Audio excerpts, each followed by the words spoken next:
Hey, thanks for making it to Veterans Info Tap. I'm glad you made it. For those that don't know, I have a second channel called Veterans Daily. That's a joint channel with Clay from the CivDiv.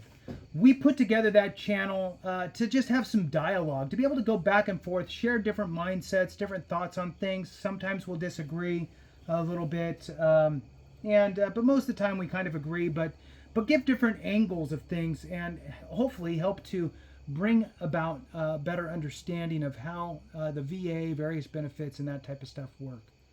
So I wanted to talk about the C file. And we on Veterans Daily did a great video on that. I'll put a link somewhere in here so you can check it out. If you're curious about the C file with the VA, check out that video. It's really good. Like I said, I'll put it in the description and hopefully in the comments for you. But in the meantime, I'm going to kind of just give a quick overview on C file. I'm not going to go deep into it. I'm just going to kind of do a high level overview and then just give you a few thoughts on one aspect of it. All right, so I have some things written down here. All right, so there are several reasons why you should order your VA C file, and that includes you're looking to appeal a denial. If your VA disability benefits are denied, your C file will explain why. You can use the information in your C file to craft an appeal that addresses the specific reasons for your denial. So that's number one. I also want to throw out there, please hit the thumbs up, subscribe, share with a friend, all that good stuff. I really appreciate it. Two asks to really look. Hit the thumbs up, let the video run. That helps to push this out to others, right? It's many hands make light work. It's about sharing the information and making sure that we can help eliminate the I wish I would have knowns for others, right? For our brothers and sisters out there. If you want to support the channel in other ways, please consider being a member. You can do that by going to the home page. You will see highlighted members and a join button, and you can do it there. Thank you so much. I appreciate all you members. All right, let's jump into this. A second reason would be for you to ensure accuracy. Okay, that's important, right? What kind of accuracy could we be talking about? Well, maybe back pay, maybe your rating. Maybe they rated you at 10% for migraines, but maybe the evidence points to a 30, right? So accuracy. It says the VA here is not perfect, and records can sometimes be misfiled or recorded incorrectly. You can review your C file to ensure that records are complete and accurate.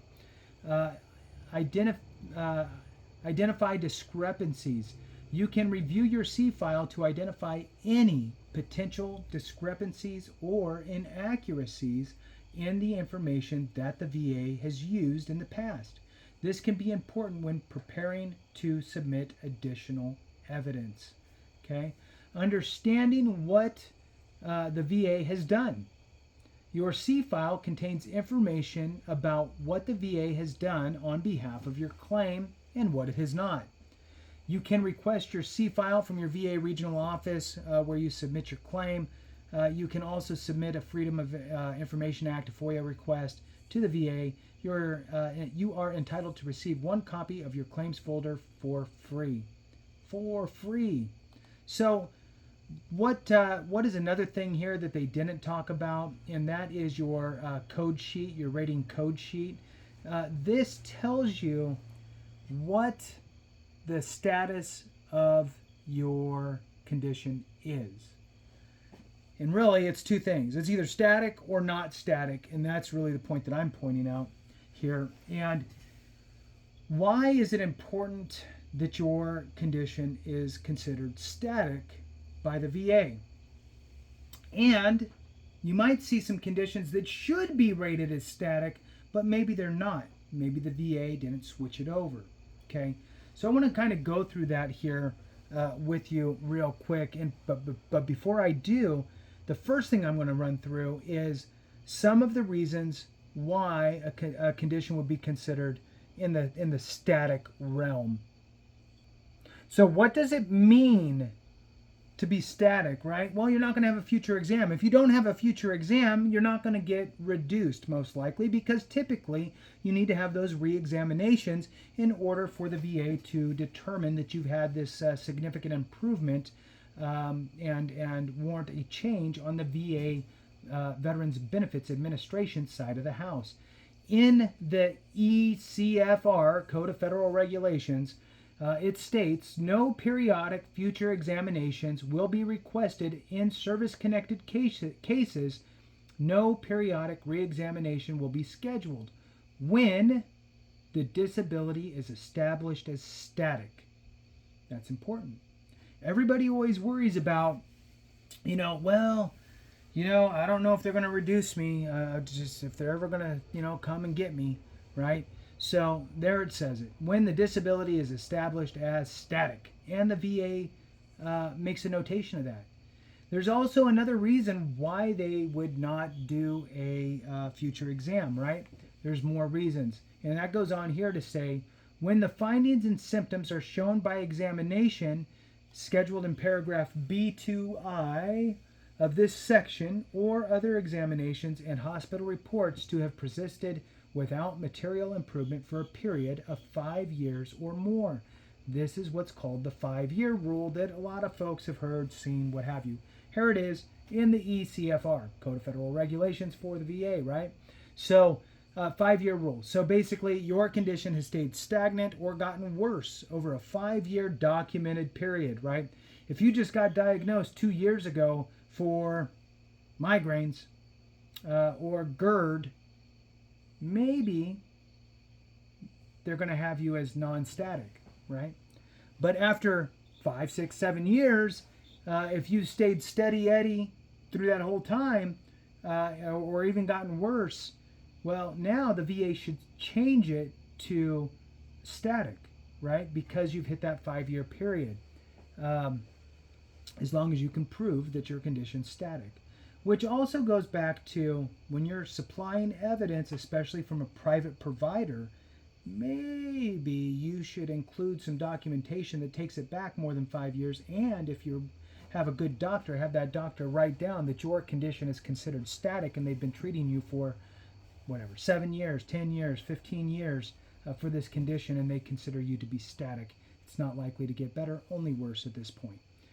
So there's another reason here where the disability from disease is permanent in character and of such nature that there is no likelihood of improvement. Next, in cases of veterans over 55 years of age, except under unusual circumstances, which is typically the type of condition that it is, for example, cancer, right?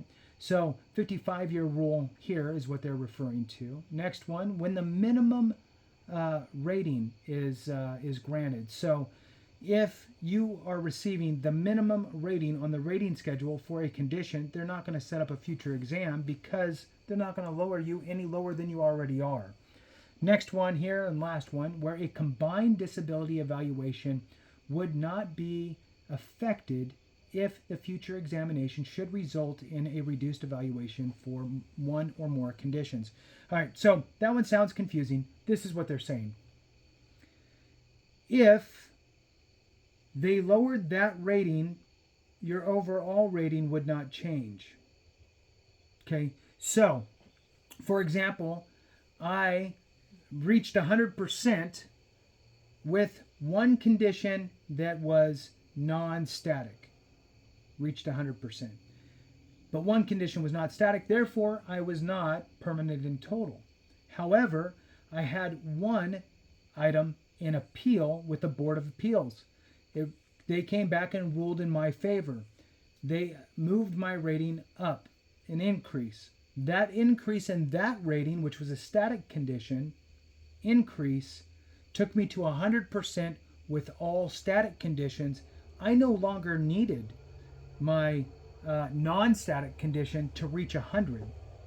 So I had to actually reach out to the VA and let them know, hey, look, all of my conditions over here that are static add up to 100%. You should switch me to permanent in total. They did switch me to permanent in total, and they eliminated any future exams on that other condition that was non-static because of this last statement here in the ECFR. So static conditions are important for really a couple reasons. One, you know that the VA is not out hunting you down trying to lower your rating on those conditions. And two, that's what is needed for 100% permanent and total, P&T, is to have conditions static that add up to that 100% utilizing the VA funny math. So with that, thank you so much for watching. I appreciate every one of you. Thank you so much. Have a great one. And remember, if we don't take care of each other, something went wrong.